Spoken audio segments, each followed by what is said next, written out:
What is up? This is the Leafs Convo podcast, back in business for Vanguard Northeast Realty in Scarborough. It is Sunday, July 28th, 2019. I'm Norman James in London, Ontario, joined as always by my podcast partner in crime, the one and only Michael Piaggello from Cheektowaga, New York. Mr. A, how are you? Good morning, Norm. I'm well, and thankfully Kyle Dubas and the Toronto Maple Leafs keep making news for us to talk about because not many teams other than arbitration awards are doing anything in late July, but the Leafs over the last week or so have pulled off a couple trades, and we'll talk about that now. The Leafs did not deal for Larry Robinson. They were not able to bring back Wayne Gretzky. Mitch Marner is still out there and not relinked to the organization for a long term, or at least in a bridge capacity. Yet Kyle Dubas has done so much. We got to give the guy credit. Yeah, and I mean, one of the moves was pretty expected. I mean, when you saw in the last combo, we talked about the PTO of Michael Neuvirth, and when that happened, I basically thought that the final nail in Garrett Sparks' coffin, at least in his hockey career in Toronto, had been nailed, because they wouldn't have signed Michael Hutchinson to a one-way contract for next year and brought in a guy who had formerly been an NHL starter with Washington just for the purpose of competition. It was basically to replace Sparks, who I think, they had no confidence in him and probably weren't going to give him an opportunity to be the backup next year. So he was included in that interesting deal with the Vegas Golden Knights. The fact that the Leafs have reobtained David Clarkson, I'm sure was greeted by a lot of it tickled the funny bone of a lot of people. But this is a move that Kyle Dubas did, and it's completely related to the situation with Mitch Marner, because they were, and I won't use exact figures because I'm not cap friendly, but they were about $4 million under the going into still in the summer. They had the 10% over the cap in terms of flexibility. But once they got to the beginning of the regular season, and Larry Brooks wrote about this in a column in the New York Post last week, if a team and if Darren Ferris had chosen to go the offer sheet route at that point without the 10% above and beyond the salary cap available, that would have put the Leafs in a pickle. Now, what this deal does is during the summer, Clarkson's $5.25 million salary counts against the cap. That puts the Leafs over the $81.5 million cap right now. At the beginning of the regular season, they will place Horton, Clarkson, Zach Hyman, and Travis Dermott, if they're not back, all on LTIR, and that will open up over $13 million in cap space. Now, that will it would not remain $13 million, because Hyman and Dermott will come back, and they make around $3 million. But that $10.55 million, wow, yeah, the $10.55 million that Horton and Clarkson make next year will go on LTIR and will open up the cap space for Mitch Marner to be signed. And that's one of the reasons why Steve Simmons, in his column in the Toronto Sun this weekend, said that he thinks that more than likely Marner is going to end up signing right around the beginning of the regular season after that LTIR kicks in. So it gives the Leafs flexibility and really, I think, shuts the door to any offer sheet possibility, because if teams know the Leafs are going to match, and they know that Marner wants to stay in Toronto, then nobody's going to offer an offer sheet. The only contingent of people who are hoping Marner shipped out are the Uber fans of number 29 or number 88. Right? Yes, we have to change that. That's it. Ask one. They'd love to see Marner go, because he's the arch nemesis, the arch rival to their icon, their god. Isn't it interesting, though? 4 guys on LTIR. You have 2 guys who are figuring into the long-term plans of the team, making $3 million, and 2 guys who probably have beer bellies, and haven't been on the ice in years, making $10 million. You and who are wonder why the cap is so important. You wonder why the mathematics and the economics of the game are so damn important, because look what you can get yourself into. I mean, these guys are an absolute anchor on any organization they are a part of, unless you're dealing strategically to get that money, knowing that it's going to be gone at some point. It's mind-boggling. and two guys who were traded for each other because of insurance reasons. And the interesting thing about this, and I love this. It's minutia, but it's still interesting. Mm-hmm. Garrett Sparks was making $750,000 on a one-way contract. David Clarkson, after a signing bonus that was paid by Vegas, the final year of his deal was a $1 million base salary, but $800,000 of that money was being paid by insurance on his contract. So in a way, the Leafs saved $500,000 in actual cash with that deal. But in terms of cap hit, they got a $5.25 million cap hit that will enable them likely to re-sign Mitch Marner in early October. And that's the reason why that move is made, on top of the fact that they cleared Garrett Sparks' contract, who really, like I said, I don't think he was ever playing for the Leafs again. And he made some, I thought, very humorous and laughable comments about how he wasn't given a fair opportunity. I don't know what more the Maple Leaf organization could have done to bend over its back to give Garrett Sparks an opportunity last season. And he gave them thanks by playing fairly subpar last year. Yeah, he typifies a generation, unfortunately, giving a lot of people, a bad reputation, which is unfair. But he kind of is an example of that bratty, petulant, entitled, millennial. You said it, not me. We all know. It doesn't matter. Anybody's like that. I mean, I'm 43. Players of my age generation were the same way, and they were criticized by the older folk. But I think it just comes down to who this guy is, right? I think he thinks of himself in greater, to a greater degree and bigger terms than a lot of other people do, based on what they're seeing from him. I've been a Sparks fan. I hope that he would do well. I hope that he would come through. Unfortunately, he just never get his head screwed on tight enough. And when you're a little bit loose upstairs, you tend to see yourself without self-awareness. And I wish him all the best. I hope he does well, but I also hope he does get a little bit of guidance from someone who can get him set on the right path, and kind of organize his thoughts so that he's not going out shooting his mouth off, but he's actually out there stopping shots and getting the job done. Because at the end of the day, he's not going to last in this league too much longer if he talks a bigger game than he plays. Well, he's right in the sense that he's going to get a better opportunity in Vegas, because in Vegas, all the baggage of the 7 years that he's been in the Leaf organization will not be present. It's going to be who's the better backup goaltender, Malcolm Subban or him, and who wins the job behind Marc-Andre Fleury. In Toronto, his actions spoke louder than words. He was, he had a great year with the Marlies. He won a Calder Cup. Dubas understandably went with the 25-year-old goaltender instead of the veteran guys. That blew up in his face, because I believe Sparks' subpar play during the year cost them second place and home ice advantage in the first round, and that was a determining factor in the loss to the Bruins. And I knew that Mike Babcock, after that, it was a Jonas Enroth effect. He would not go with Sparks as the backup. So Dubas smartly moved him on. Hopefully he restarts his career and learns some lessons about how to be a backup goaltender and how to be a good teammate from his experience in Toronto. You're bringing up Mike Babcock and the moves that Kyle Dubas made.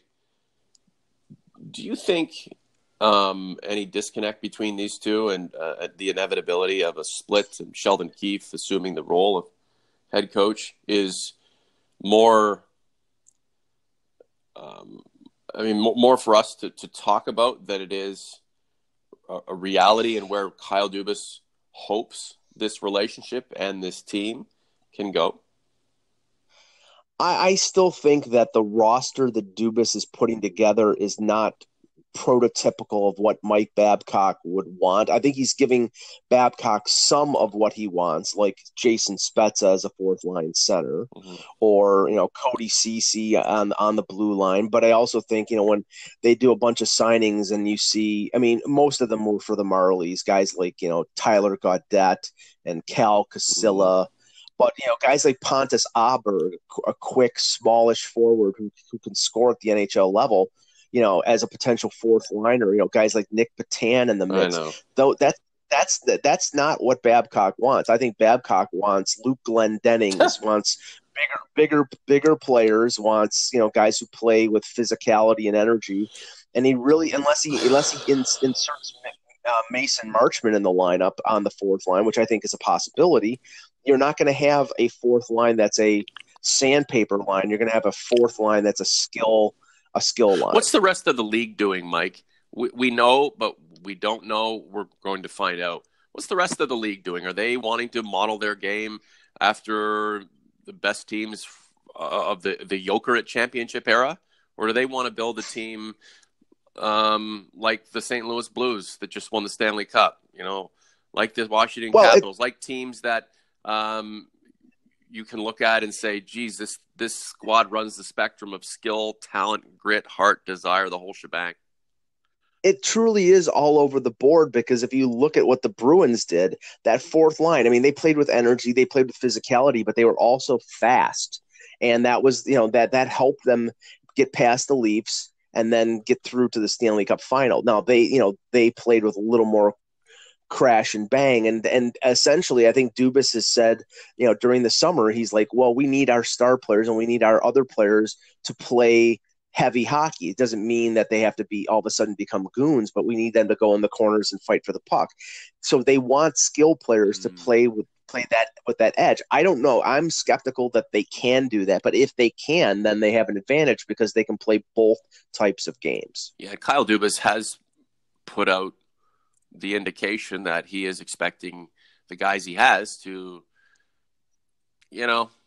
add a little intestinal fortitude to their game.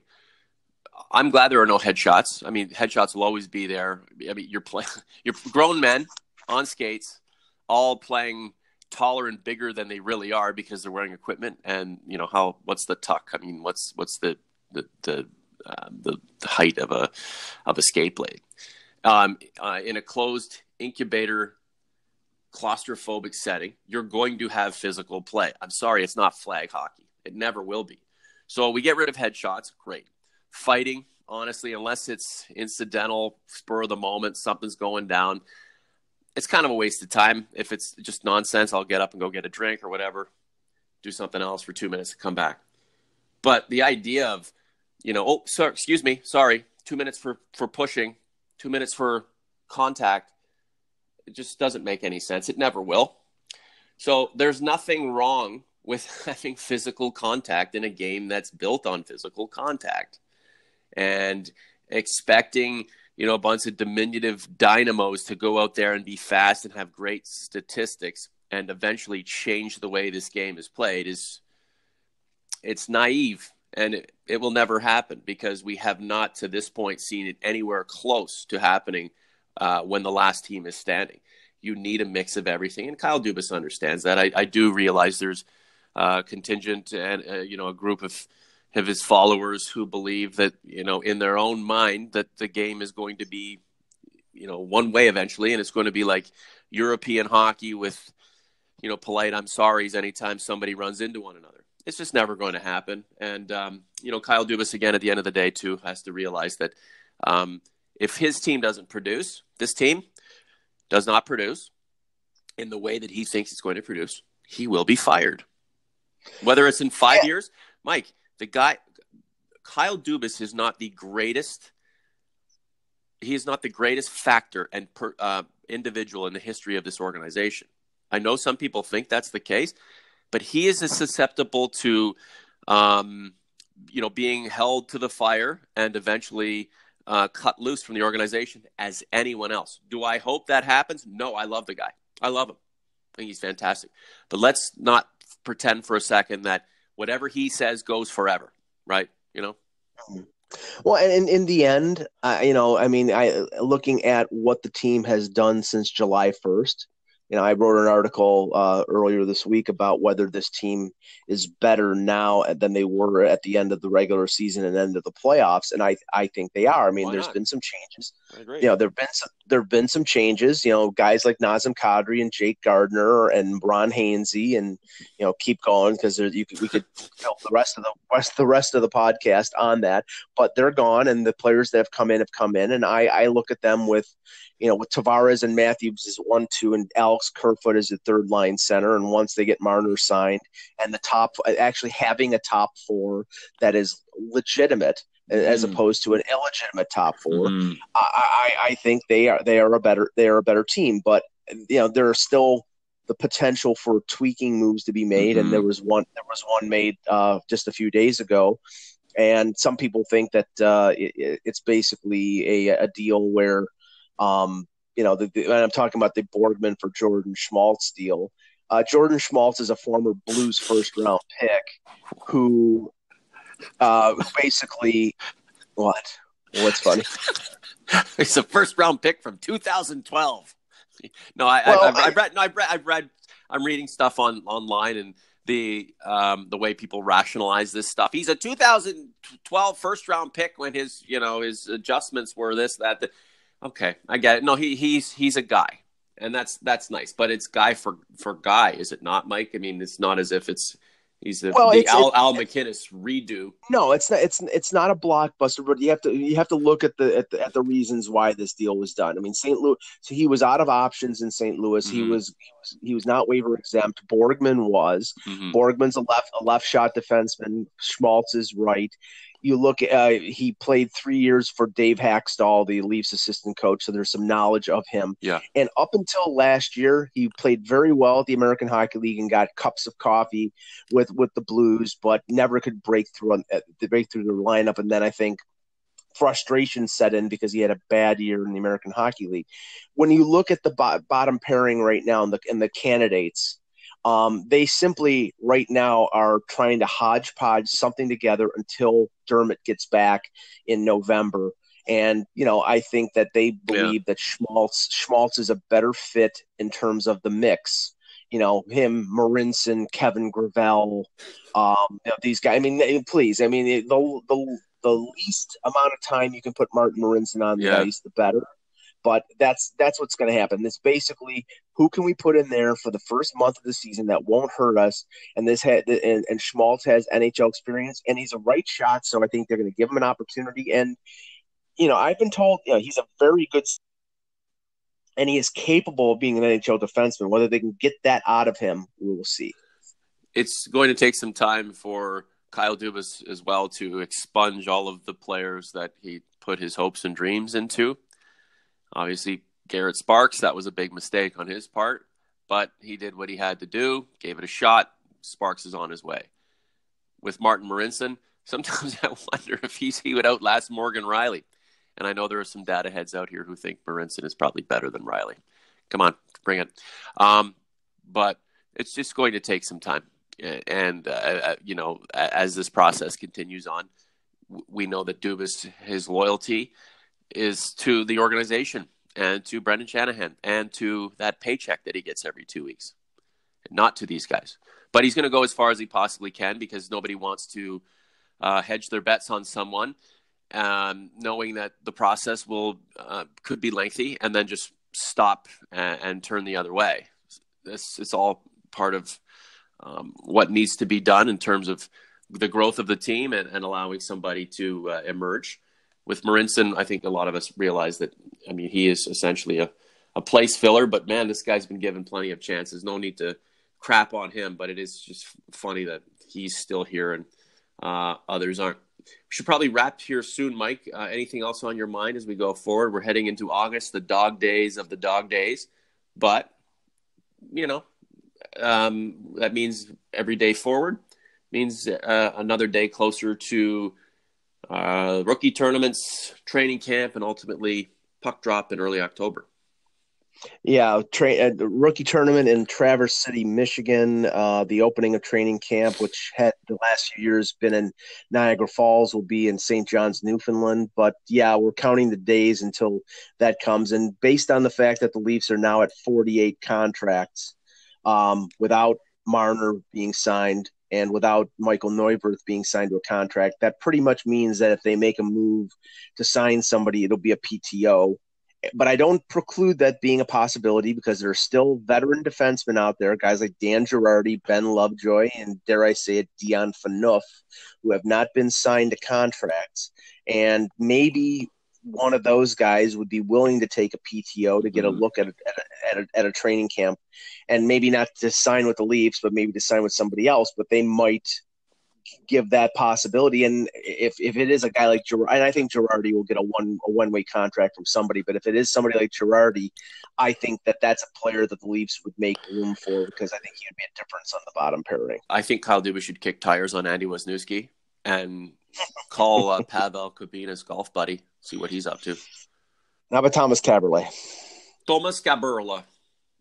Michael, thank you so much, buddy. We'll talk to you soon. Thanks, Norm. We would like to thank Vanguard Northeast Realty in Scarborough, title sponsor of the Leafs Convo, demonstrating passion for the industry and a superior level of excellence in selling, leasing, and marketing your property. Vanguard Northeast Realty.